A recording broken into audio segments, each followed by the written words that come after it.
మళ్ళీ భారీ స్కామ్ అంటారు, అంటే కోట్లలో ఈ స్కామ్లు జరిగినాయి అంటారా? ఒక్కొక్క ఉద్యోగం ఎన్ని కోట్లకు అమ్ముకోవచ్చు? 5 కోట్లు అమ్మవచ్చు. ఇవాళ ప్రస్తుతం ఉంది తులం బంగారం ₹1,00,000 ఉంది కదా దాదాపుగా. తులం బంగారం ₹1,00,000 ఉన్నప్పుడు ఒక గ్రూప్ వన్ ఆఫీసర్ మరి 5 కోట్లు అంటే దగ్గర ఒక 200 ఉద్యోగాలు అమ్మినా 1000 కోట్ల దాకా పోతాయి. 1000 కోట్ల స్కామ్. 1000 కోట్ల స్కామ్. బట్ మీరు ఈ 1000 కోట్లు అనేది బ్యాక్ ఎండ్ అమ్మిండ్రు, బ్యాక్ డోర్ నుంచి ఉద్యోగాలు అమ్మిర్రు అంటారు. ఆరోపణలు మాత్రమే కనబడుతున్నాయి. మీ దగ్గర ఏమైనా ఆధారాలు ఉన్నాయా? ఇంత స్ట్రాంగ్ గా మిమ్మల్ని బిలీవ్ చేయాలంటే ఆధారాలు ఉండాలి కదా.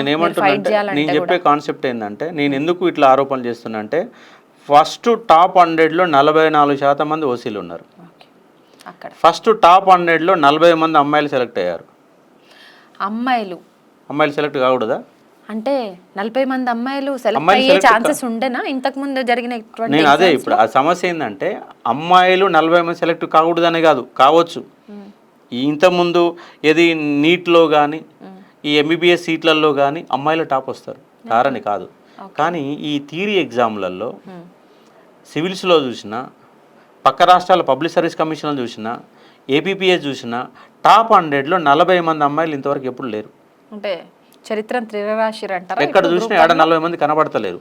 మరి వీళ్ళకు అందంగా రాశారని చెప్పేసి మార్కులు వేసారా? రైటింగ్ స్కిల్స్, ఎందుకంటే అమ్మాయిలు ముగ్గులు వేసినంత అందంగా మంచి రైటింగ్ స్కిల్స్ వేస్తారు, బొమ్మలు వేస్తారు. సరే, ఇక్కడ అమ్మాయిలను ఏదన్నా కించవరుస్తున్నట్టు అనిపిస్తుంది నాకు. అమ్మాయిల విషయంలో టర్న్ అయింది. అమ్మాయిలు నిజంగానే అమ్మాయిలు అంతమంది వచ్చిరని ఏదన్నా కుట్ర జరుగుతుంది? నాకు కూడా కూతుర్లే ఉన్నారు, నా కొడుకులు ఏం లేరు, నా కూతుర్లే ఉన్నారు. అంటే అమ్మాయిలు రిజల్ట్ రావా? ఎప్పుడైనా 10th ఎగ్జామ్ దగ్గర నుంచి ఏ రిజల్ట్స్ వచ్చినా అమ్మాయిలే ఇంతమంది లేరు. ఫస్ట్ టాప్ లో 2-3 ఉంటే ఉండొచ్చు, కానీ 100లో 40 మంది 10th క్లాస్ రిజల్ట్ చూడండి, 100లో 40 మంది వెళ్తారంటే అట్లా కూడా వెళ్ళారు. కాబట్టి టాప్లో ఉంటారు, ఉండరని కాదు. 100లో 40 మంది. సరే, నేనేమంటున్నా, రాకూడదని కాదు, 100 మంది కూడా రావచ్చు.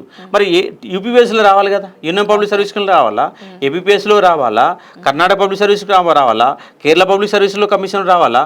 అంతేందుకు తెలంగాణ పబ్లిక్ సర్వీస్ కమిషన్లోనే గ్రూప్ 2లో 3 ఉన్నారమ్మా. మరి గ్రూప్ 2 కొట్టే దమ్ము ధైర్యం మరి అమ్మాయిలకు లేదా? ఎందుకు లేదు సార్? ఉన్నది కదా. మరి 3 ఏం సెలెక్ట్ అయ్యారు? 30 మంది కావాలి కదా. మరి గ్రూప్ 3లో 8 మంది సెలెక్ట్ అయ్యారు కదా.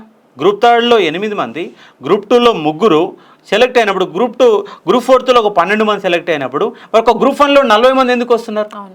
అసలు గ్రూప్ 1 పేపర్ ని పబ్లిక్ డొమైన్ లో పెట్టకపోవడానికి రీజన్స్ ఏమంటారు? ఈ విషయంలో కూడా మీరు ఫైట్ చేస్తున్నారు. అవును. ఇప్పుడు గ్రూప్ 3 అండ్ గ్రూప్ 2 సంబంధించినటువంటి ఆన్సర్ షీట్లు అంటే ఓఎంఆర్ షీట్లని పబ్లిక్ డొమైన్లో వాళ్ళ వ్యక్తిగత లాగిన్లో పెట్టారు. అట్లాగే మరి గ్రూప్ 1 పేపర్లు పెట్టాలి కదా, పెట్టట్లేదు. మరి బాగా రాష్ట్రంలో చూసాను మేము నేర్చుకుంటాం కదా, మేము ఫ్యాకల్టీ లెక్చరర్లు ఉన్నాం. అరే బాబు, బాగా రాష్ట్రం పేపర్కి ఇట్లుంది, ఈ మోడల్ చదువుకోండి మేము చెప్పడానికన్నా అవకాశం ఉంటుంది కదా. అట్లా కూడా పెట్టలేదు, అందులో అట్లా కూడా పెట్టలేదు. ఎందుకు తెలియదు? మొత్తం పబ్లిక్ డొమైన్లో పెట్టండి. మీరు నీతిగా, నిజాయితీగా, ట్రాన్స్పరెన్సీగా, చాలా పర్ఫెక్ట్గా తెలంగాణ పబ్లిక్ సర్వీస్ కమిషన్ పడుతుంది. ఇంత మేము 18 పేపర్లు అమ్ముకోలేదు. ఏ పేపర్ కూడా 150 క్వశ్చన్లు ఖచ్చితంగా రైటే ఇచ్చినాము, క్వశ్చన్లు తొలగించలేదు. క్వశ్చన్లు ఒక 18 క్వశ్చన్లు, 13 క్వశ్చన్లు తప్పుడు డబుల్ ఆన్సర్లు ఉంటాయి, 5 క్వశ్చన్లు కంప్లీట్ డిలే అవుతాయి. అంటే చూసుకున్న తయారు చేసిన పేపర్లు కూడా తప్పులు ఎందుకు పోతాయండి మీకు? ఒక కెమిస్ట్రీ పేపర్లో 25-30 క్వశ్చన్లు ఎంత తప్పు పోతాయి? ఈచ్ పేపర్లో ఒక 10-15 క్వశ్చన్లు ఎందుకు డిలీట్ చేస్తున్నారు? అంటే ఆ మాత్రం పేపర్ తయారు చేసేటువంటి ఎక్విప్మెంట్ కూడా మీకు లేనప్పుడు మీకు ఎగ్జామ్ నిర్వహించే అర్హత ఎక్కడిది? కాబట్టి తెలంగాణ పబ్లిక్ సర్వీస్ కమిషన్ అపనమ్మకాలకు కేంద్రంగా మారింది.